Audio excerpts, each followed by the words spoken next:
One of the things about doing a show like this is that no matter what I talk about, I will get a slice of the audience that writes in and says, David, you talked about this thing, but what about this other thing? Why didn't you talk about this totally different thing that I want you to talk about? And 98% of the time, to be quite frank, these are non sequiturs. They are completely unrelated things. It doesn't really matter. But there is a situation right now where it's really difficult to tell the whole story on any given day because the what about this other thing really does matter. And so I want to say that I appreciate the people who yesterday wrote to me and said, David, you talked about the new national polling in which Kamala Harris is leading Donald Trump by nearly 2 points, the biggest lead she's had since she became the presumptive nominee. But what about the battleground polling?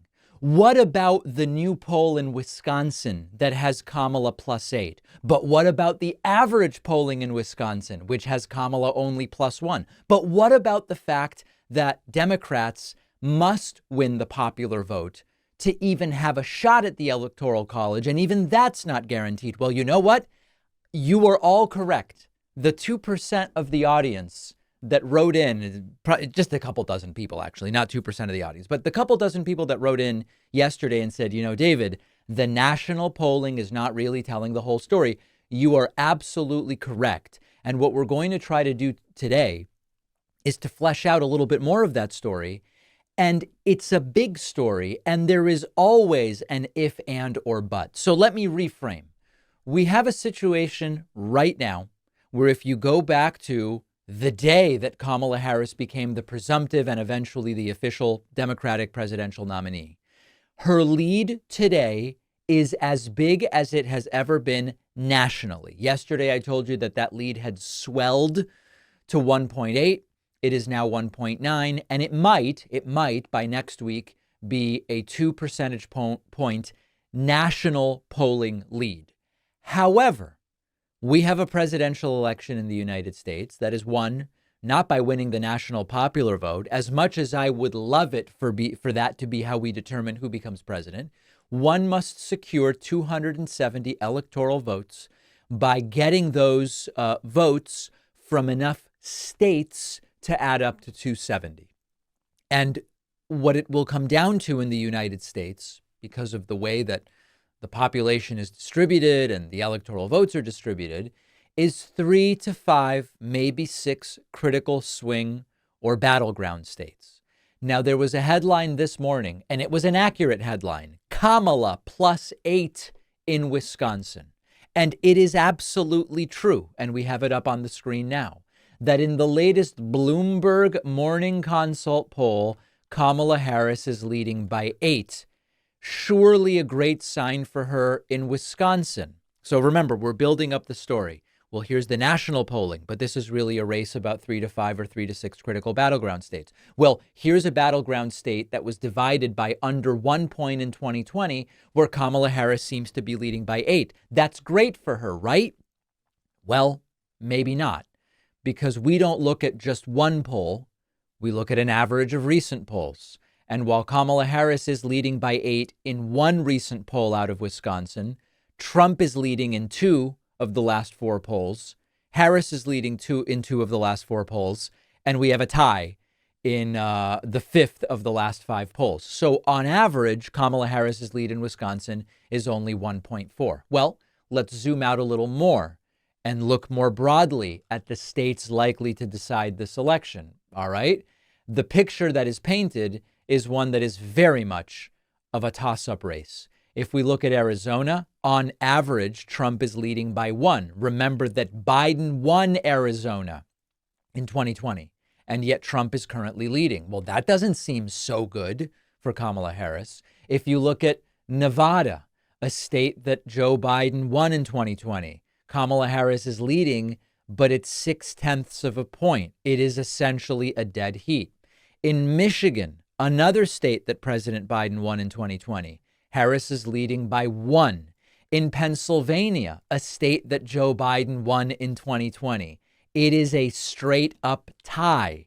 You've got 5 recent polls, 2 are tied, 3 have Trump winning, 1 has Harris winning. The weighted average of those is a dead heat tie in Pennsylvania, a state that was won by President Joe Biden. So none of that is particularly rosy for Kamala Harris. Look at Georgia, a state that Joe Biden won in 2020. It is a tie, Harris leading by 0.1 percentage point, a tenth of a point. These are all signs that this will be very close. Now, let me give you a sign that things are better for Kamala Harris, which is the North Carolina numbers. It's very tight. It is not wrong to say that North Carolina is in play. Right now, Donald Trump winning by 0.7 of 1 point. And Kamala Harris has 3 recent polls where she is leading. So what's the big picture here? Depends what story you want to tell yourself. And this is why I try to focus on that which we can control. Can I control whether I vote in the state in which I live? Yes, I can.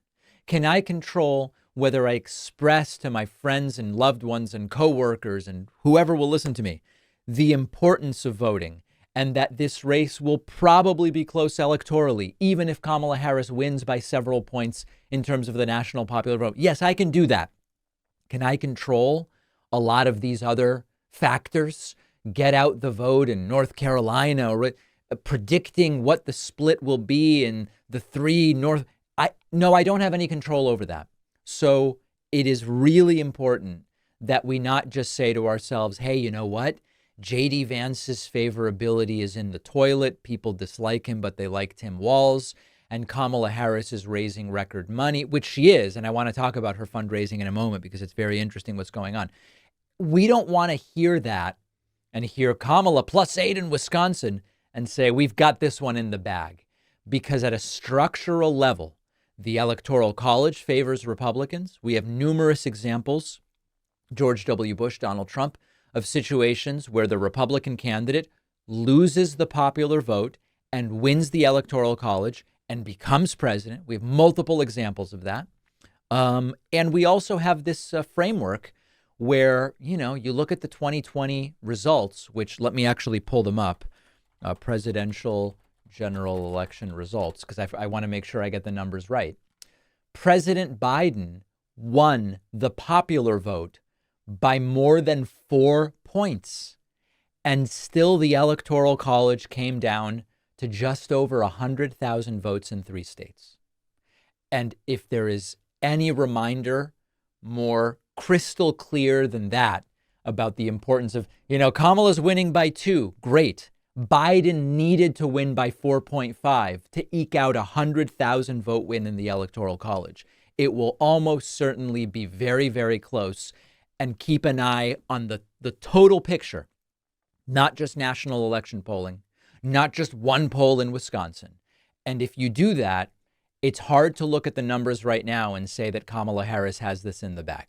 Are you having trouble sleeping or staying asleep? Sleep is one of the most important foundations of mental and physical health.